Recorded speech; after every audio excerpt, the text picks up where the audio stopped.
one, what is your story? What is my story? Okay. Well, my name's Jess, and I am from Toronto originally. And I have always been that person who didn't really know where I fit. I think that really kind of is the way that things started. And so my background is my dad is Chinese. So I'm half Chinese, and I grew up with all of these adults constantly asking me, "What do you want to be when you grow up?" I never had an answer. It was one of those things that I never had an answer. And so as a 4-year old, I used to tell people that I was going to be beautiful and that's just the only plans that I had. And so, growing up, I even in through university, I went to U of T. I studied African and Caribbean studies. Still had no idea what I was going to do. And when I was 21 and I came out of university, my mom's a real estate agent, my dad's a doctor. And I didn't know what to do. I was like, I have no plan. I have a degree that I can do pretty much nothing with. And what am I going to do? So my mom said, why don't you start with real estate? Just see.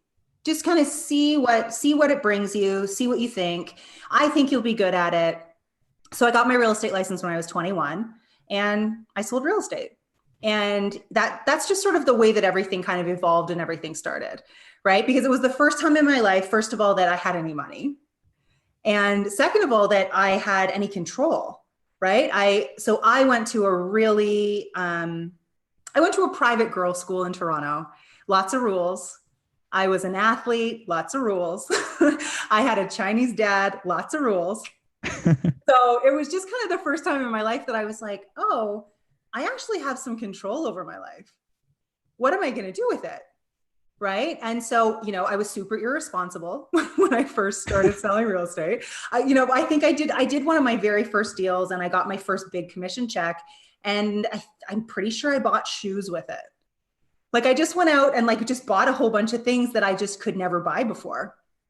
Right. And then slowly but surely I got, some grounding and I started buying property. And I bought my first property, and then it just kind of snowballed from there. And I really realized that what I wanted to do was, help people build wealth that way. So that's sort of where it started. I was a real estate agent for 14 years, and loved it. Built myself a great big business in Toronto, which was, successful for real estate agents. And I got married. I had I built myself a nice little life, and I was very happy, very content. And then I realized that I wanted to do something different, so I started consulting. And that's just sort of how things have just sort of evolved. And I mean, there's so many other tiny little elements of my story along the way, but that's sort of, yeah, I never wanted to follow rules anymore. And I always knew that when I got out of school that I didn't want to work for somebody, that I wanted to build something that was kind of my own and that I had more control. And honestly, that was one of the major reasons why I exited the real estate, like actually selling real estate, was because still felt too tied down. Even though I was running my own business, I still felt really tied down to Toronto. And the very first thing that I did after I started selling real estate is I moved to LA for 6 months, just because I could. It was really just one of those, I can, so I'm going to, and I'm going to exercise this freedom. And I think that that's really been a really prevalent theme in my life was I will follow rules when I'm supposed to. I'm a very good rule follower, but I fight against the rules as well, right? So, after all of that, all I really wanted was freedom. And I just wanted, and it's funny because I'm still here. Like I went and I did this thing. I traveled a whole bunch. I came back and I'm still in Toronto. So as much as I thought that I wanted to kind of have all this freedom, I think it was more the feeling of freedom than it was actually the freedom itself. Does that make sense? Yeah. Okay. Yeah, that's cool. So I'm curious. Hmm. You're really good at following rules, Yeah, but then there's also like this almost like rebel side. definitely. But it seems like in order to build a big business and to be really successful, you almost have to create your own rules. Mhm. So do you like the rules that you create for yourself? How does that play into the dynamic? That's an awesome question, actually. So, a lot of the rules that I've created for myself, I mean, I'm also very structured, and I use a lot of ritual and a lot of, I have to have structure in my life, otherwise, God only knows what would happen. But I find that my rules evolve. They evolve and they change, and the structures that I have within my life and within my business, they change. In the beginning, I needed to have accountability and structure and things like that, just to sort of get myself moving forward. But I find that the bigger my business grows, the more team, the more support that I have underneath me, the more flexibility that I have with that rigid schedule, with the rules that I have around the way that I do things. So as much as I have rules, I find that they change. I read a new book, and the way that I interpret that book, or something that I learn from that book, or listening to a podcast, or you never know, right? Like, there's so much information that we constantly have access to, that someone may say something, or I may read or hear something that completely changes the way that I look at part of my business or part of my life. And that's, I think, the other thing that I love so much, is that there is that fluidity with the rules themselves, right? Like, there's a book that I really love. It's called Willpower Doesn't Work, and it's by Benjamin Hardy. And I remember the first time that I read that book, I thought, interesting. So I started experimenting, and I started using environment in different ways, and working in different locations, and I structured my mornings a little bit differently, and I just played around with it until I found something that really works. Because I'm a really big believer that not every structure works for every person, right? There's going to be, and you hear this all the time, right? Like, there's these incredibly successful people, billionaires, things like that, that some people get up at 4 o'clock in the morning, and then other people get up at 11 o'clock in the morning. And I really don't think that there's any one set of rules that is the kind of the framework or the pathway or the key to success. I think that we all kind of have to figure out what works best for us. And even with my team, like, my team has different hours, different schedules, different things like that. And I think that we have to work around what works for everybody, because what works for me may not work for the next person. That makes a lot of sense. And I love that it's almost like an evolution of, especially hearing your journey of creating something like a foundational structure. And then as you learn more things, or you figure out this thing, or you see that thing, then you can kind of add it into your routine, and tweak and play with it, and really figure out what works best. So when you first started with these, like these foundational rules, or these parameters, if you will, where did they start, and then how have they evolved to what they are now, like the specifics of the actual rules themselves? Yeah, so I would say in the beginning, it was very much, I just kind of was trying to model other people around me that kind of had what I wanted, right? So things like, I had a mentor really early on, and he had specific times every day that he had blocked off to read. And so I did the same thing. I kind of modeled my schedule, and I modeled my structure around things that had worked for him. And then I met more people, and I kind of started to dive into myself a little bit more. And it wasn't only about sort of the external of everything that was going on around me, and business and building and things like that. And I realized that I needed to kind of reconnect and take care of me. So, it started with journaling. So I would wake up every morning, and I would journal, and then I would work out, and then I would kind of go about my regular day. And then things gets kind of added in there, right? So then it turned into meditation in the morning, and then journaling, and then my workout. And then honestly, my morning routine over the years got longer, and then it got shorter. Right. So there were things that I added in, and then I realized, I was like, now I'm feeling pressure for all these things that I've added in, almost like I'm ticking these boxes every morning that were intended to serve me, but now I kind of feel like I'm serving them. So a lot of it became, well, when I feel like journaling, I'll journal in the morning, but I don't have to journal every morning. And, and I think that it starts with the structure. I meditated every day for a year, and every single morning for a year. And then I woke up one morning and I was like, you don't have to do this if you don't want to. So now I meditate some mornings, but I have a hypnosis that I listen to at night.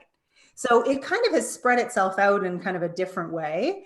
And even with my work schedule, and it's funny because for someone who has owned their own business for so long, I have worked a 9 to 5, 10 to 6 schedule for years.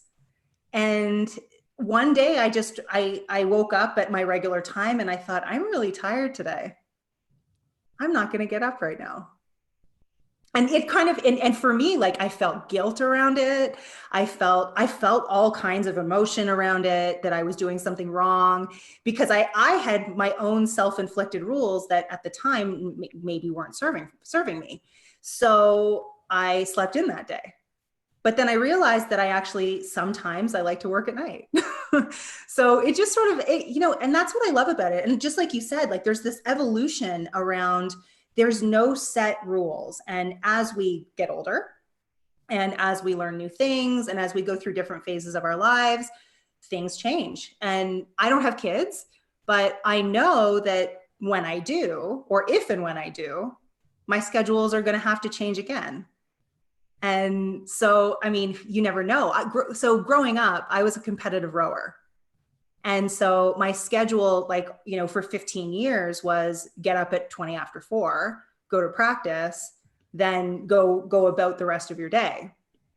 And, I went through a training program, or a business building program at the beginning of this year. And one of the keys, the teachings in it, was to get up really early and do all of these affirmations. And there was this whole mindset protocol around it. And I tried it, and I did it for 2 months. I'm definitely someone who gives things a try. I did it for 2 months. And at the end of the 2 months, I thought, this mindset, this whole morning routine is making me more anxious rather than less. So I scrapped it. And I remember thinking, like, you got up at 20 after 4 for 15 years, you can get up at 4:30. But I realized that I haven't gotten up at 20 after 4 in at least 10 years. So maybe it wasn't serving me anymore. And I guess my own rhythm has changed, and I'm really not an early morning person anymore. And so I don't have to be. I love that. I actually tried the whole waking up at 4:30 a.m. thing too. Mm-hmm. And it was kind of cool because when you wake up, then I like to go immediately to the gym, hit a workout. And then, I like to read while I'm at the gym, or listen to audiobooks rather. And so, I was feeding my mind, getting my body right. And then you get home, and then, or you get to the office, and then you start working. And by the time 9 o'clock rolls around, you've gotten so much done. You feel like you're on fire. So it's awesome. But then on the flip side of that, it's like, well, if you are going to do that, I'm the kind of person where I really I need my 8 hours. Yep. I have to have 8 hours of sleep, or else I just feel out of whack. Mm-hmm. And so to do that, you then have to go to sleep at 8:30 at night. It's it's really hard to spend time with your family. Or if you happen to go out to eat one night, then it's your whole schedule is just off whack. But yeah, I'm like you. I try stuff too. 100%. So that's one of the things that bothered me about that 2 months where I started getting up really early again, is that I was going to bed I was in bed at, you start getting ready to go to bed at 8:30. And my husband was like, I feel like we're just passing. We're just kind of passing each other, and we work together. So it's one of those things that we were working together, but we weren't actually spending married time together. We weren't actually spending any quality time together. And it definitely felt like a loss. And so there was no way that I was going to get him to go to bed at 8:30 and get up at 4:30 in the morning with me. So it was honestly like, that was one of the reasons as well, is that I was missing that time, that, off work time, because he was still working until 6. So even though I was getting up and I was getting all of this stuff done so early in the morning, I was still working until 6. So what had actually happened was my work day had just gotten way longer, which at the end of the day, I don't need to work that many hours in order to accomplish what I need to. So my productivity went down because I had all this time and I didn't have that, that eustress to kind of get things that I needed to get done in a period of time, so that I had that off time, that free time with him. And I'm a really big believer that eustress is incredibly important in terms of productivity. So what was happening with me is I was getting the same amount of work done, but just in a longer period of time. So really, at the end of the day, what's the point? Yeah. So I'm fascinated. What is eustress? I've Okay. never heard that before. Okay, so this is a concept that there's a couple of books that I've read about this, and it's something that I love. So they say that there's two kinds of stress. There's distress and then there's eustress. So distress is bad stress. It's the kind that like makes us anxious and makes us unhappy and uncomfortable and things like that, like financial stress and, like sickness and illness and things like that. Eustress is, I'll give you an example. And this is an example I read in a book, and I can't remember what book it was, but it's the idea that, there's someone who has to pick up their kids at school at 3:30 every day. And that is just, that's a solid commitment. So he works from 9 a.m. to 3 o'clock, and everything that he needs to get done has to be done in that period of time. And so what that idea of eustress is to kind of put that time crunch or that stress, that limited stress upon yourself to make you more productive and more focused. Another example that I've heard that I think some people use is they'll charge their computer and go to a coffee shop to work, but they won't bring their charger. So they have a certain amount of battery life, and they have to get everything that they need to get done before their computer dies. That's awesome. That's that's awesome because it's setting that artificial limit, but I mean it's a real limit if you enforce it. So like, I really do think that work will take the time that you give it. So if you just give it less time, but then you have to get that stuff done. That's brilliant. Yeah. Yeah, and I think, and I've monitored myself with this too. When I give myself too much time to get something done, I will click around. I'll pick up my phone a whole bunch of times. I'll scroll on Facebook or look at this or look at that. I'll allow my tabs to stay open so that notifications come in and I get that kind of that dopamine hit of that distraction. Right. But if I don't, and I have a limited amount of time and I know that I have to get this done in this time period, I'll close out all my tabs. I'll have my one tab open to get finished what I need to get finished. And I'm a lot more productive. And then I end up with so much more free time to do something else, whether it's another work activity, whether it's, another job or another task that I actually get finished, or it's the free time. Right. And I think that that's something that so many people struggle with, especially people who own their own businesses. They feel like they have to have this accountability and they have to have, I'm going to work today from 9 to 5. I'm going to work from 10 to 6 or whatever that time period is. And it becomes less about what do I actually need to get done to move the needle in my business. And it becomes more about if I'm going to be successful, I have to work hard. And working hard doesn't have to be the same for everybody, right? Like there's days that I can get everything that I need to get done in 4 hours. And then there's other days that it's going to take 9 hours. And that's okay as long as it's actual focused, productive time. I think that's really powerful. So I want to kind of shift gears a little bit and talk about when you were growing up. Mm-hmm. And people would ask you, what do you want to be when you grow up? Why do you think you defaulted to the answer that you did? So I think that I felt a lot of pressure. I definitely felt a lot of pressure. My dad's a doctor, and he's not just he's also a specialist. He's also, growing up, there was always this expectation that I would be successful. But I think that the idea of what success meant in my head was very different. So, from when you come from or maybe not everybody, but for me, I came from a family where professional success, doctors, lawyers, things like that were what you did.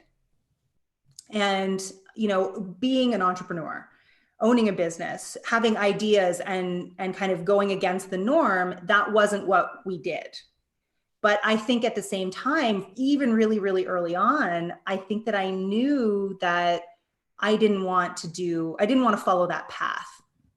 I couldn't see myself working in a company or, working in a law firm or anything like that. And it was actually, it took, my dad has been absolutely wonderful, but it took him some time. And, it was when I first got into real estate, it was very much, when are you going to go to law school? Or when are you going to essentially, I don't think he ever said this, but it was the whole idea of when are you going to get a real job? And that was really hard to kind of break through. And he's incredibly proud of me now. But it definitely, it took time.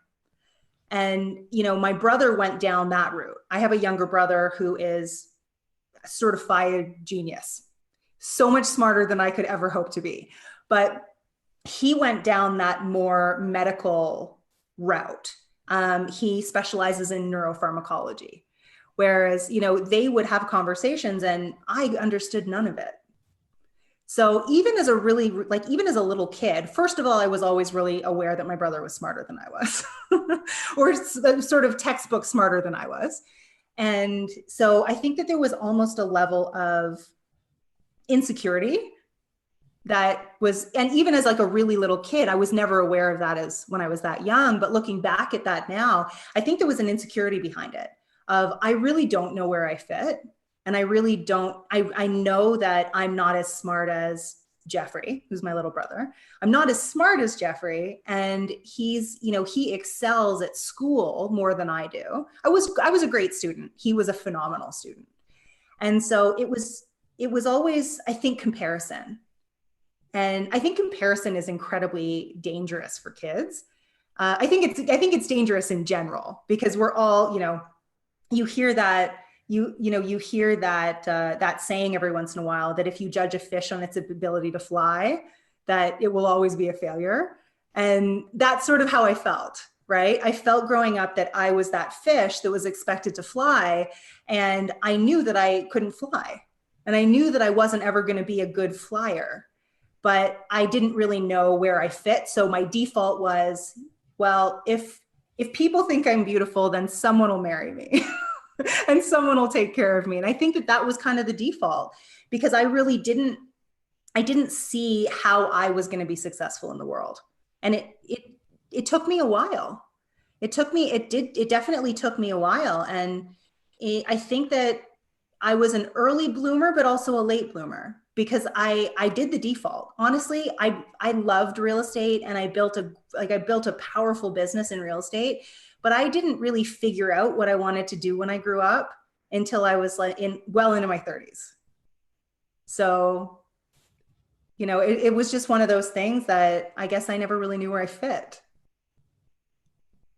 Did you do like introspection or like personal development or work on yourself or something to really figure out what you wanted to do when you grew up, or figure out where you really did fit? Or was it something that just one day it just clicked and it all changed for you? Like, what was that really like for you?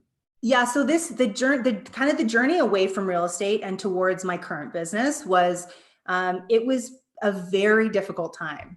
It was definitely one of those, I fought something that I knew. I kind of knew it inside, and I fought it for, I think, a little bit too long. And it started out as just kind of this inkling of, kind of losing my fire. My dad calls it my sparkle. I just sort of felt like I was losing some of my gusto for what I was doing. And it got louder and louder and louder. And honestly, it turned into anxiety. And I started struggling with some anxiety around what was sort of, and I think that I'm a really big believer that for some people and in some circumstances, anxiety can be like a misalignment of something in your life. And I ended up with anxiety. And my husband and I, we were in Hawaii. We were taking a vacation. We were taking a break. I was surrounded by I think Maui is just one of the most beautiful places in the world. And we were driving, we had music playing, the windows were down. We were having this great time. And I started to cry. And he looked over at me and he said, "What's wrong?" And I was like, I don't know. I don't think I want to sell real estate anymore. And that was just sort of, but I ignored it. It was one of those things that I knew it, I felt it, and I ignored it. But it got louder and louder and louder. And the symptoms of my anxiety got louder and louder and louder until I really couldn't ignore them anymore. And I took a trip alone. On this path, I was doing personal development work. I was doing a lot of journaling. I was doing a lot of kind of introspection. I was really, but it's very difficult to say I've spent 14 years building this business that no longer is what is right for me. Scariest decision, 100% scariest decision of my life. And so it was in the morning, and I looked at my husband and I said, I have an invitation to go to Bali. I'm going to leave tonight. And he was like, nope. My husband is wonderful. He's like, no problem. Go pack. I'll book your flight. You can leave this afternoon. So I went to Bali. I wasn't there for very long. I spent, 5 days. It's just such a different place and such a different environment. And I kind of tapped into me again. I spent a lot of time journaling and just sort of being there and kind of experiencing this nomadic. There's so many digital nomads in Bali that I was in this like completely different world. And I called him, I think on day 3, and I was like, okay, I'm done. I was like, I'm done. We need to figure out what the next step is. And I think that this is just kind of was me being silly a little bit in the beginning. I initially was like, I'm going to go into fitness coaching. I'm going to go down the fitness route. I'm going to help people get healthy because that's really for me what's been so pivotal in my life and giving me the empowerment for me to be able to make change. And I took on a couple of clients, wonderful people but then I realized I was like, this isn't really what I want to do. And I think what I was doing is I was rebelling against the real estate side of things.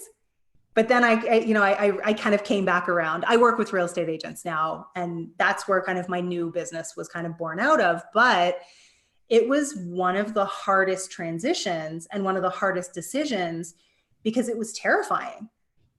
Everything in our lives, our lifestyle, our bills, we had adjusted for the most part, we'd adjusted our lifestyle to the income that we knew that we had from the real estate business. And to start something from scratch was terrifying for both of us because it wasn't only me, it was him as well. I made this decision. I had this existential crisis and he was sort of he kind of came along with me. It was my decision and my struggle that he just sort of said, okay, you figure out what you want to do next and I'll come along, which I'm incredibly grateful for it. I'm incredibly lucky that I have someone like that. But yeah, like that's a crisis and that's a change that I wouldn't wish on my worst enemy. I'm grateful for it now, but the actual time itself was just horrifyingly scary. When you first started to feel that inkling, Mm-hmm. and it started to just gradually increase and increase and increase, do you think you had to go through all of the waiting and the pain and that whole transition, or do you think right when you felt it, you could have just pivoted and then it would have been the same? Like, do you feel like all of that was necessary, or could you have shortcutted it and avoided a lot of the pain? It's interesting. I think that now, if something like that happened, that I would recognize it a lot earlier and I would be able to make a pivot or make a change with a lot more ease and probably a lot more grace. But I think at the time I needed to go through it because I didn't really recognize what it was. And I'd never, I mean, I was practically a child when I got into real estate. And, it was all I knew. And I didn't really know I really at the time, I didn't even know that the business that I have, I didn't even know that this world existed. And so, and really when I was that young, it probably didn't, right? So I'm 35. I got my license when I was 21. And, if you really think about it, when I got my real estate license, I got a pager. I didn't have a smartphone. We didn't have we didn't have the technology. You and I would not be doing this right now, right? There was no podcast. There was no anything like that. And so it was really very much about, just I used the tools that I had. This is going to date me like crazy, but when I first started actually prospecting in my real estate business, everyone else was still out there door knocking and cold calling. And there was this new thing called Facebook that didn't have a marketplace or anything like that. But I just started building my business on Facebook. And at the time, no one was doing that. And so it was just, when I think back on it, when that inkling first started happening, I think that I equated it to burnout. I think that I originally just thought, you know what, you've worked really hard and you're tired. And I think that it just sort of grew and grew and grew. And the fulfillment piece for me, I think it was what was really missing. I wasn't serving the right people. And not by no means. I think that real estate agents, the good ones, that they do it's a wonderful service and they take really good care of people through that process. But for me, I think that it was a misalignment of who I was serving. And I think that I'm grateful for it now. I always talk about, you don't want to talk about the mess until you've cleaned it up, but I'm grateful for the mess now. Because I know that the next time around, if there is a next time around, it won't hurt as much, and I'll recognize it a lot earlier. But honestly, for me, it just was a lack of awareness, and I don't even think that I was consciously fighting it. I just had no idea what it was. I'd never been through anything like that before, and now that I have, I would definitely recognize it again, and I think the other thing that I've learned is that I will never say that I'll be doing one thing forever, because I don't know. I expected that I would be in real estate forever.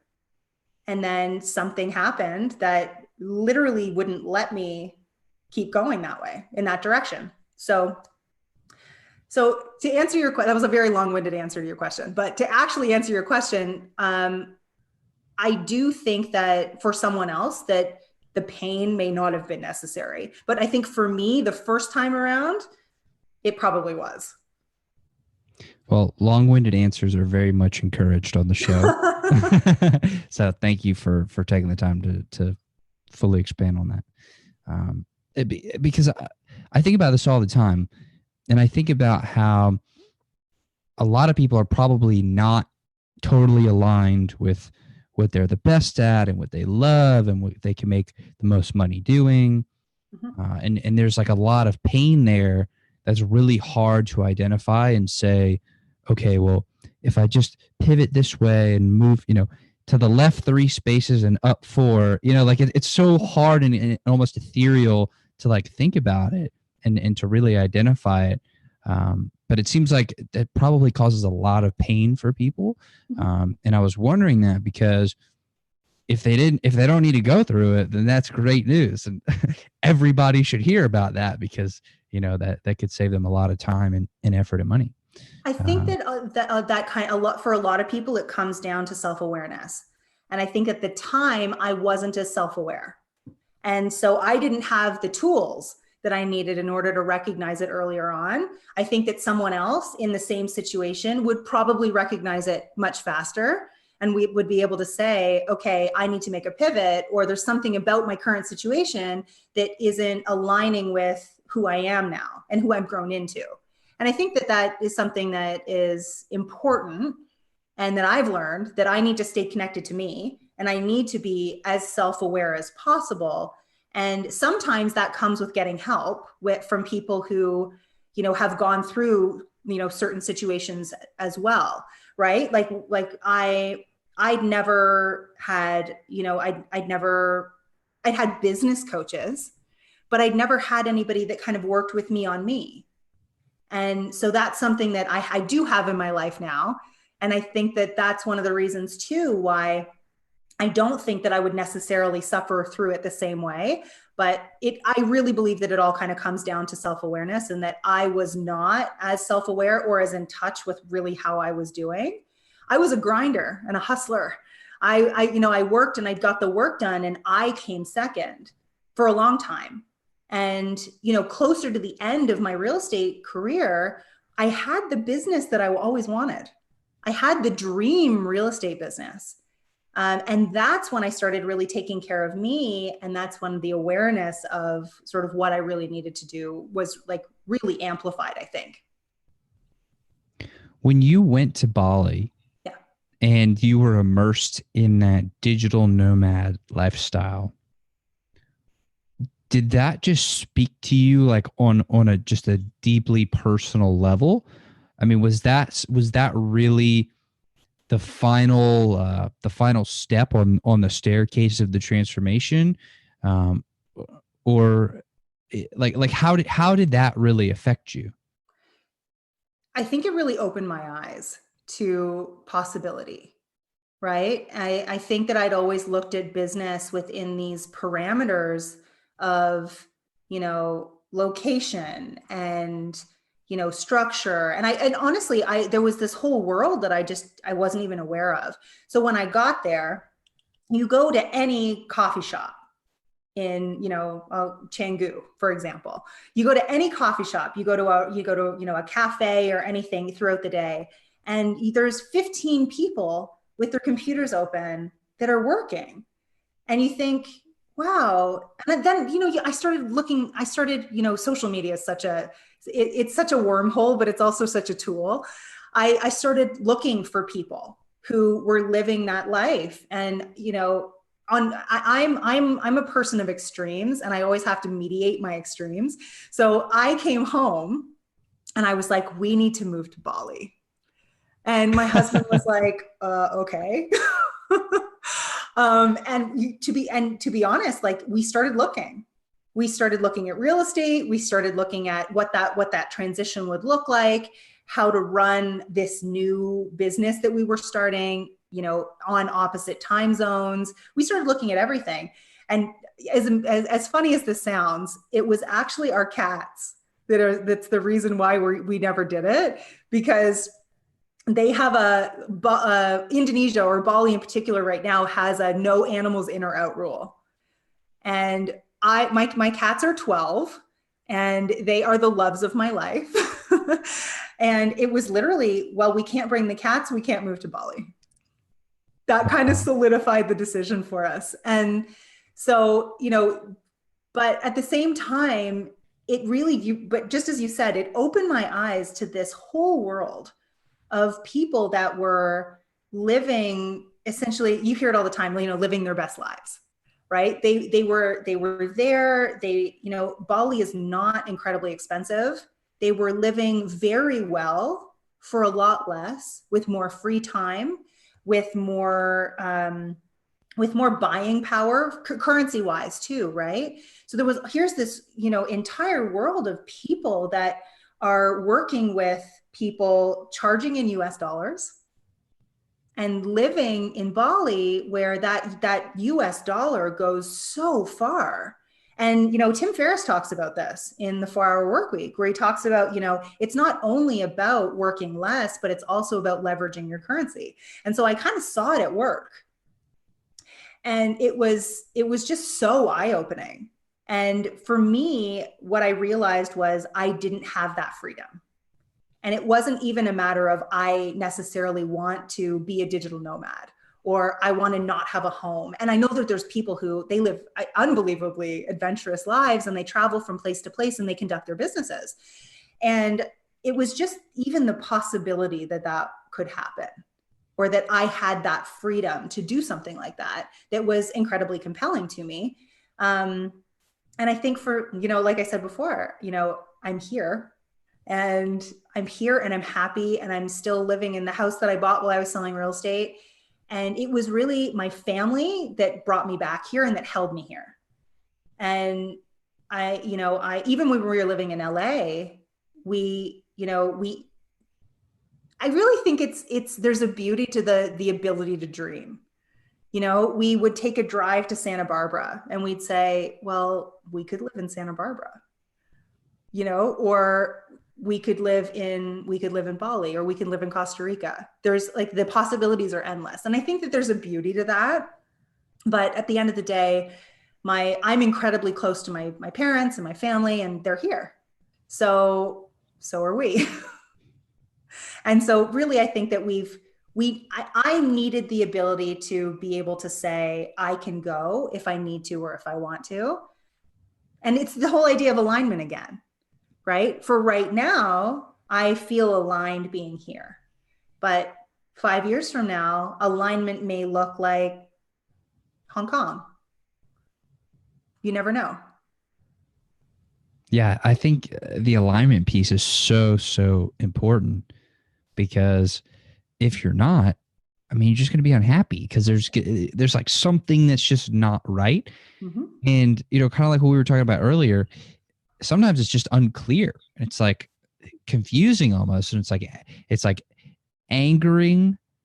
I mean, you're kind of like angry, but it's also confusing. It's just like all of these things kind of swirling around and you're like, what is going on? But yeah, no, I mean, I couldn't agree more. And I love what you said about you want to have like the freedom to be able to do it, but that doesn't mean just because you can doesn't mean you will, or that, that's the right thing for you at the time, but you want to be able to. And I think that is so important to be able to have those options. And really it's like that gives you a lot of peace, because you know that you're not like stuck in one thing. And I don't know about you, but like just the thought of like being stuck in something that I hate or that I don't like, it makes me crazy. Like just picturing, and I know this is an extreme example, but like picturing being stuck on like a submarine in the tiny little things, and then it's like you can't go anywhere because you're in the submarine and you're like a billion miles under the sea. It's like, oh, that just freaks me out just thinking about it. I'm like, no, get me out. It's like life claustrophobia. Yeah. Yeah. No, exactly. No, and I agree with you entirely. I think that and I'm almost I think I'm an extreme example, but I need the freedom. Doesn't necessarily mean I'll exercise it, but I need to know that it's there. I need to know that I'm not tethered, and that if I decide tomorrow that I'm going to go to Italy, that I can go to Italy and that I'm okay, and that I can still keep doing everything that I'm doing, but I'm just going to do it in Italy for a little while because that's where I feel like I need to be. Absolutely. Absolutely. So, Jess, I want to thank you so much for coming on the show today. I'm so grateful that you would carve out the time to do it. And I've had a lot of fun. I think we talked about some really important things. So thank you very much. I had a great time. Thanks so much for having me. Awesome. So I have one more question for you. Okay. Then we'll wrap it on up. You mentioned that you were 35, I believe. Mm-hmm. And I'm 24. And the reason I brought that up was because I think it's very relevant to the question. But what question should I be asking you that I just wouldn't think to ask? I don't know if it's necessarily a question, but it's something that I think that I'd like to share. Yeah, please. You never feel ready and you never feel grown up. I still feel like I'm a teenager in like a 35-year-old body with a 35-year-old like life. I joke with my husband all the time that I feel like we're playing house. And I think that that's something that, you know, when I was in my early 20s, I expected that one day it would feel normal, and that one day I would feel like a grown up, and that one day I would feel, this is the other thing too, that, you know, I don't have kids because I've never felt ready, but I know that I want kids. And so you never feel ready. Whatever it is that you want to do down the road, don't wait, because you're never going to feel ready and you're never going to feel grown up enough for it. Where I seriously, I feel like 16-year-old Jess running businesses, and sometimes I still can't believe I'm married. It feels weird. I've been married for 6 years and I still can't believe that I have a husband. So I think that that's probably what the one thing that I would say is that, you know, you never feel like you're going to grow, like you're actually there, but it's just kind of, I guess it's part of the journey. That's awesome. Well, thank you again so much, Jess. I really do appreciate it. And thank you to everybody who's watching and listening. I love y'all very, very much. Y'all the reason that I do this. So thank y'all for being a part of the show and sticking with us all the way to the end here. Your time is very valuable. I'm very grateful that y'all choose to share some of it with us today. So thank you. Thank you again, Jess. And I will see y'all on the next episode.